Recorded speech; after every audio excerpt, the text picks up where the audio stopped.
How was the Byzantine army funded? Have you ever wondered how one of history's most formidable armies was financed? The Byzantine army, a key player in European history, had a fascinating funding system. Initially, the army relied on the late Roman structure, where state revenues from taxes formed the backbone of its finances.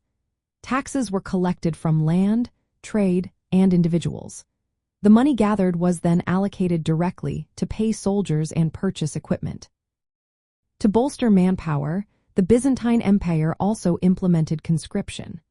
However, many could buy exemptions, which often shifted the burden of service onto urban populations and volunteers.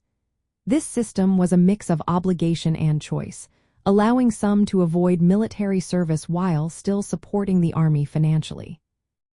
As time went on, particularly during the Middle Byzantine period, the theme system emerged.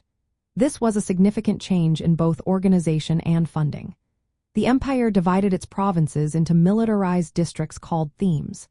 In this system, soldiers received land grants in exchange for military service. This arrangement reduced the need for direct salary payments from the state.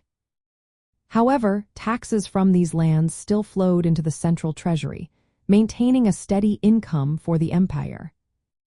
In the 11th and 12th centuries, during the Komnenian era, the Byzantine army saw a shift back to centralized funding. Emperors like Alexius I introduced reforms to taxation and currency. They created a high-purity gold coin called hyperpyron to stabilize payments. The state focused on providing cash salaries for professional troops, including foreign mercenaries. Nobles were also involved in funding the military. They were required to maintain armed retinues, which meant they had to pay for their own troops from their estates. This system privatized some military costs, allowing the state to focus on elite units and naval forces funded directly from imperial treasuries.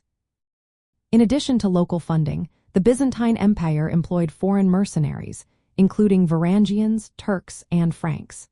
These troops were often paid through treaties, tribute, or spoils from warfare. The ability of the emperor to command various funding sources, from regular taxes to emergency levies, was essential for maintaining military strength.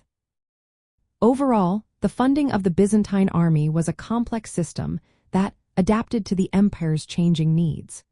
From taxes and land grants to the involvement of nobles and foreign mercenaries, each element played a role in supporting one of history's most enduring military forces.